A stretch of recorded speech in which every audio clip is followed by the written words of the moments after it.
Welcome to You've Got This with Sarah Hamaker, a podcast to encourage and equip moms along their parenting journey. Join Sarah each week as she interviews dads and moms like you and discusses the joys, challenges, and rewards of raising kids. Hi, and welcome to this week's You've Got This. I'm your host, Sarah Hamaker, and I'm glad you joined me. Today I have Rosalind Sadaka. She is a divorce and parenting coach, recognized as the voice of child-centered divorce. She runs a network with resources for parents like that, and also wrote How Do I Tell the Kids About the Divorce? A Storybook Guide to Preparing Your Children with Love. So welcome to my show. Thank you so much. Pleasure to be with you. Now, no one really likes to talk about divorce. I mean, it's not like a pleasant subject. That's for sure. It's not, but it is part of our society. I mean, I think we can all name people we know who are divorced in our own families, among our circle of friends. And I think it's important to kind of understand kind of the role that divorce has on kids and what we can do to kind of mitigate that. Before the show started, we were talking a little bit about conflict. So let's explore that a little bit more because even, as we said, even in good marriages, there's conflict. I mean, conflict is something that we'll live with our whole lives. There's sibling conflict, there's parent-child conflict, there's conflict with, adults, your neighbor, and sometimes with your spouse, and sometimes that can really have a detrimental impact on kids. Let's talk a little bit more about that. Yes, it's a great topic. So conflict, when children are exposed to conflict, they have a tendency to blame themselves. So when they're hearing conflict between the parents, this is the area that is most important for this conversation, parental conflict, when they're exposed to parents yelling at each other or disrespecting each other, putting each other down, or giving each other the silent treatment, so that children are exposed to a family home environment that's tense and not warm, it affects them emotionally. They may not have the skills to say anything, and you may not be aware of it, but they are being impacted by it, and they don't know how to express it, but it hurts them. And many children, whether they're young or even teens, will have a tendency to blame themselves and think, maybe if I had better grades in school, or maybe if I didn't hit my brother yesterday, mom and dad wouldn't be fighting. And so when something as dramatic as divorce comes along, all of this is accelerated, and children are very, very tense. They're anxious, they're upset, they're insecure, they're frightened of the unknown. And when the conflict is added to the mix, it just makes life so much more difficult for children. So we want to suggest that parents keep any conflict to themselves, away from the eyes and ears of children. That means if they're sleeping in another room, you don't want them to hear it. If you're on the phone talking to your friend and venting, you don't want your kids to be hearing things about their other parent, because children love both parents and they just don't know how to handle the fact that if you don't love mom or dad anymore, does that mean you don't love me anymore? Right, and that can be like you said, such a difficult thing for kids to understand, even teenagers to really kind of understand that I would hazard a guess that, most divorces have nothing to do with the kids themselves, right? It's not really something the child did or didn't do. Well, right. And even if the parents are fighting about the kids, it's never the kids' fault. Right. It's the parents' fault. It's their relationship, their dynamic, and their issues.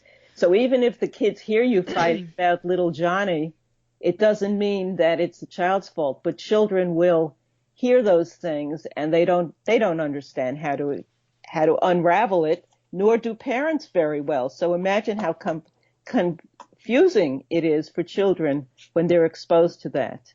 Yeah, and that brings up, I think, an interesting thought about children is that their perceptions about reality are usually not real. And I say that in the way that I just think back to my own children and how they've said some things to me and I'm like, well, that's not really how it is. And they're like, but to them, it's just they take a piece of information and they can create their own little saga about it, their own story about it. And it can often be wrong. Usually it's a Exactly. pretty harmless wrong, right? Hmm.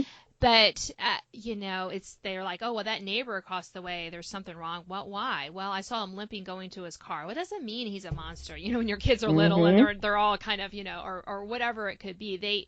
We forget that they make up these kind of stories for themselves based on often faulty perceptions and missing information. So you can imagine how much more they do that when there's a conflict involved, right?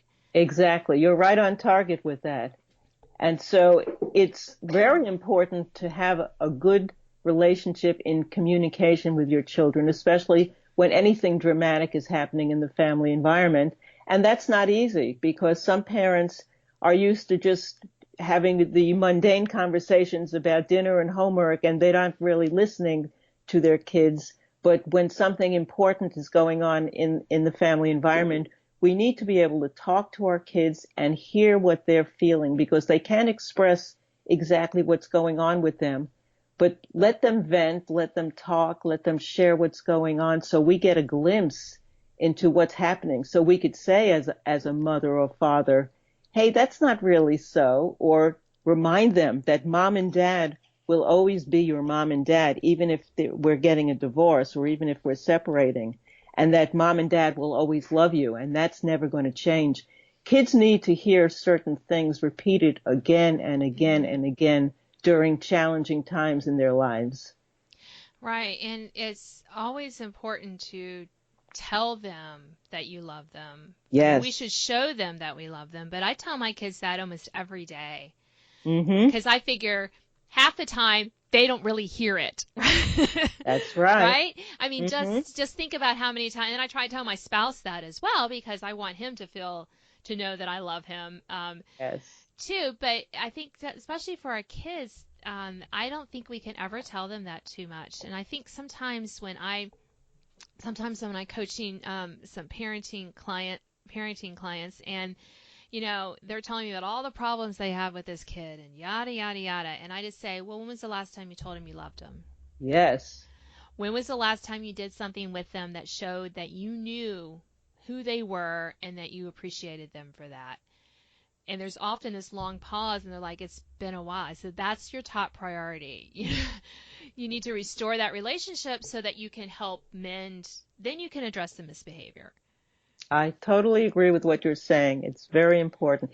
Sometimes as parents, we just assume, of course they know I love them. And of course they know we're not fighting about them, but they don't.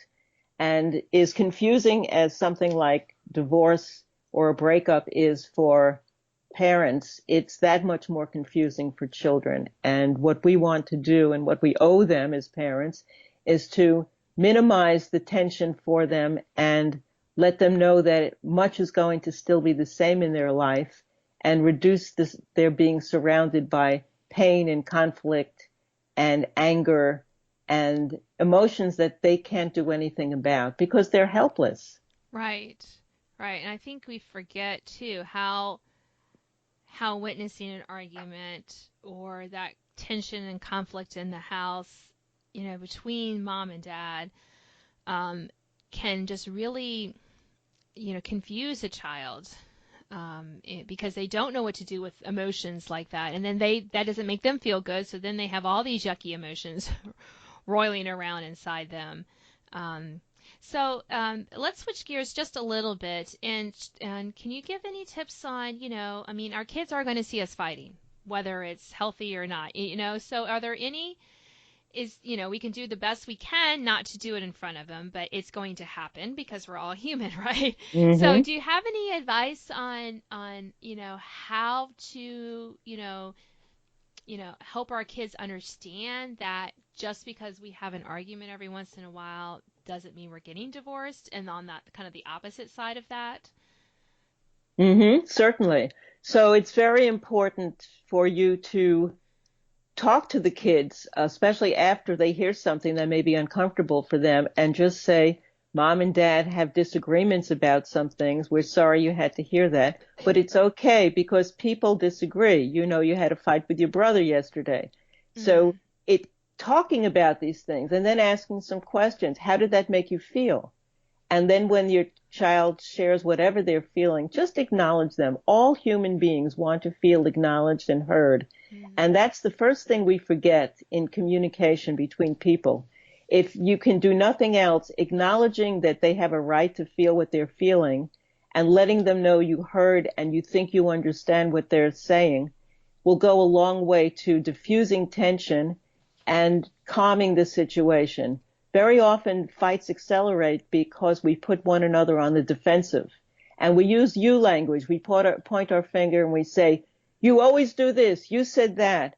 And if we change our language to I language, talking about how it feels coming from me, I feel very uncomfortable when I hear you talk to me that way. I feel hurt when you said that. I felt very sad when you brought that up again for the third time. Then you're talking about your feelings rather than pointing the finger and blaming your partner. That alone can help you get to a state of conversation and talking about the issue rather than putting each other on the defensive and just fighting for who's more right. Right. Yeah. And those are great points. And it also can help us as we help our children learn how to resolve conflict, because that's a skill that they need to learn too. So kind of doing that modeling for them when we have conflict and talking about it afterwards. My husband and I, if we have a fight in front of our kids, which doesn't happen often, which is nice, Yes. but when we do, we if it's public, then we apologize publicly. Or if we Mm-hmm. apologize, we'll say in front of the kids, I shouldn't have yelled at your father that way. I did tell him he was, that I was sorry. Just to let them know that we have resolved it. We can't just let them guess that, because I think that really can help diffuse some of that tension and anxiety that we may not be real aware that we're creating. You Uh, made such an important point there. Being able to apologize to our children gives them permission to understand that we're all human, we all make mistakes and have regrets, and allows them to learn they could apologize as well. So that's a huge, huge parenting step that's very important. And you brought up another one that I want to emphasize, and that's being good role models for your kids, because our children are watching us, whether they say something or not. They're mhm. watching and they're learning from what we do a lot more than just what we say. So we have to keep in mind when we're making decisions that our kids are watching us.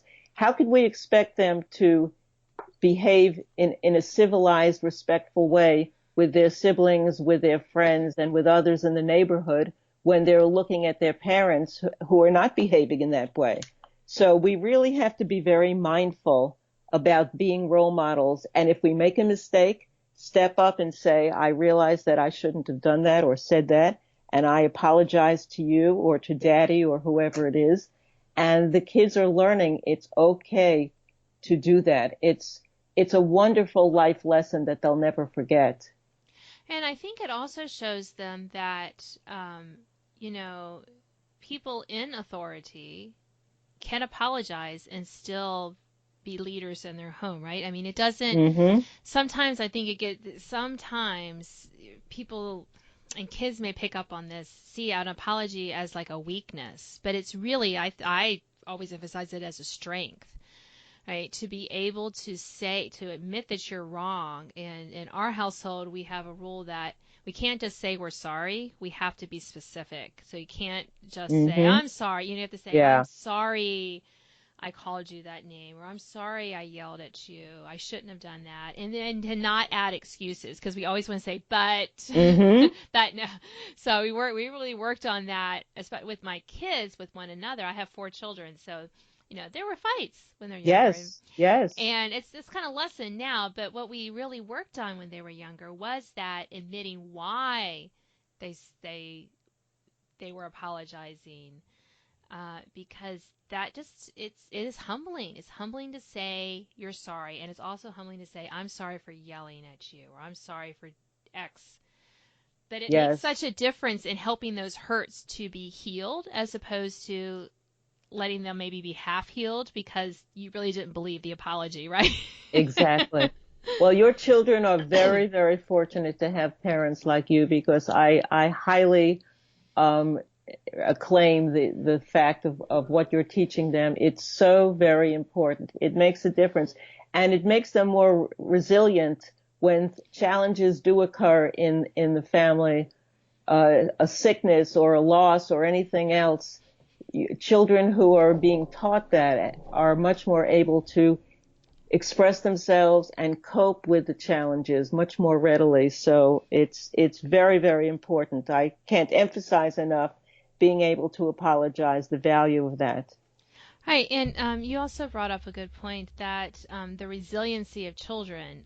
We know children are resilient, but when we're looking at something like divorce, I mean, I bet it would take a while for kids to kind of recover from that.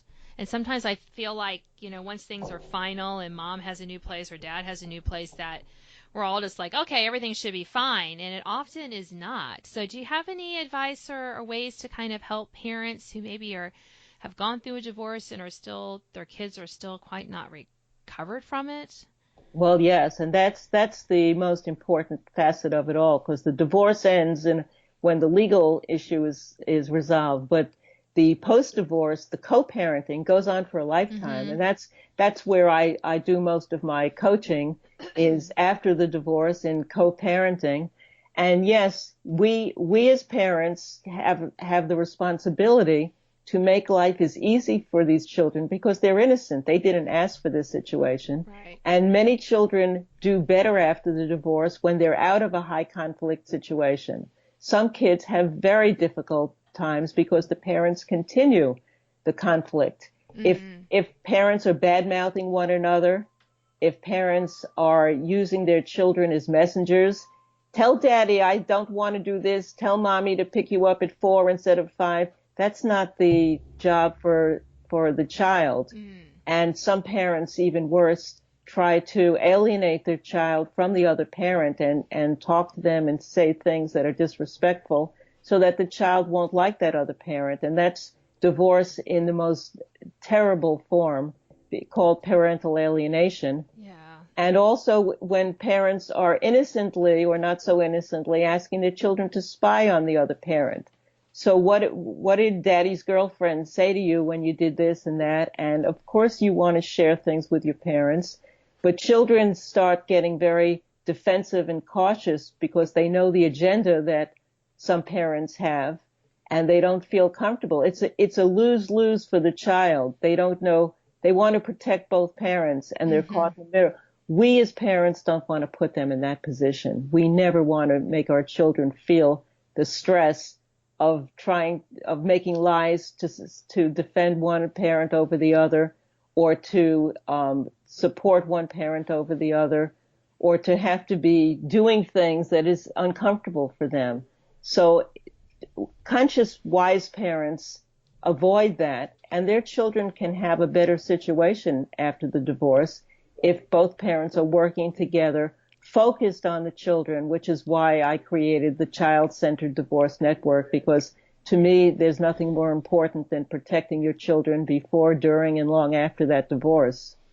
Yeah, and I think that is something that we often forget, even in a healthy marriage, is to have a care for how we're interacting with the child as a couple, as single. You never want to feel like the child is that we're not on the same page for most things, that there's Mm-hmm. that discord there. So even when you're co-parenting in the same house, you really still, I think, need to keep some of those things at top of mind so that you are helping them to see what a healthy, role model should be and how parents should interact with their children. Exactly. And it's key for children to see respectful interaction between parents. Respect is one of the primary qualities in a healthy relationship.